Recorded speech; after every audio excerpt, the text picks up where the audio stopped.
sur les prélèvements qu'on fait sur le terrain, ce qu'on a fait, il y a des surfaces d'altération dont on va vouloir se débarrasser avant de faire l'analyse.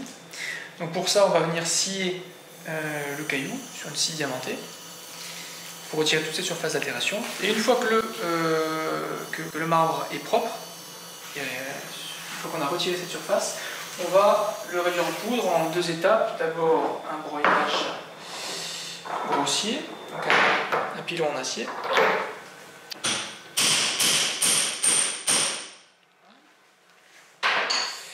Donc là on a une première poudre assez grossière.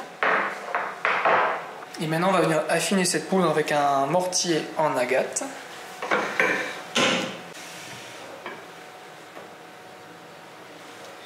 Donc il est en agate parce que c'est une roche très dure. Donc on ne prend pas de risque d'arracher des petits morceaux d'agate pendant qu'on broie le marbre, qui est essentiellement de la calcite, donc un minéral très tendre. On ne va pas polluer l'échantillon avec le mortier.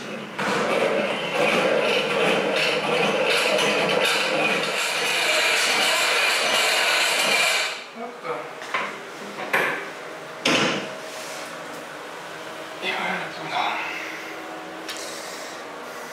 Une poudre très fine qui va pouvoir se dissoudre facilement dans les différentes attaques acides qu'on va faire.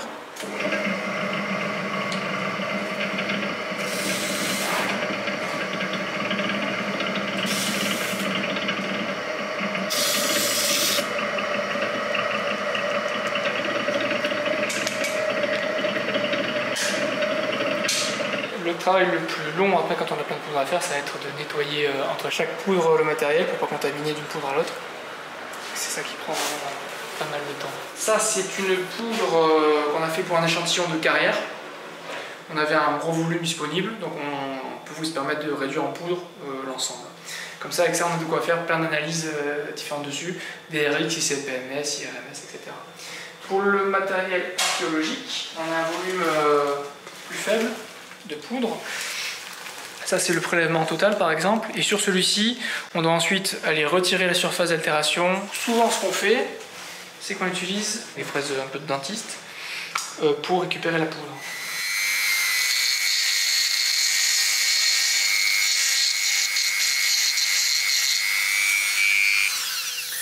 Donc là on l'a vu pour l'analyse utopique, ça c'est largement suffisant en termes de quantité de poudre. Et derrière on va aussi faire une deuxième analyse, l'ICP-MS pour la composition chimique du marbre. Et du coup il faut un peu plus de poudre que ça, donc je vais en refaire.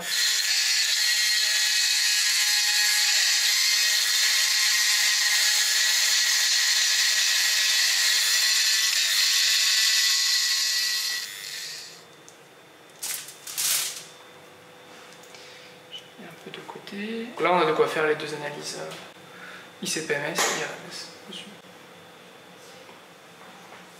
Donc, toujours étiqueté, donc ça c'est les prélèvements de 2021, Arcdelos 21.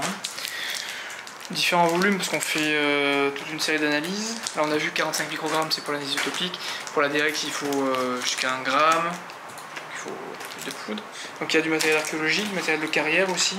Syros, Naxos, Tinos, etc. Pour les bases de données. Les cailloux après on les découpe, on fait ce qu'on appelle le petit sucre de marbre, comme ça.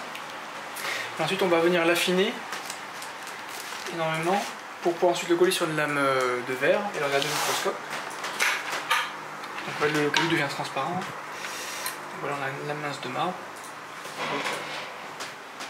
On peut regarder à travers. Et après là, on va le regarder au microscope et on verra les différents minéraux. Je sais pas si tu le vois bien.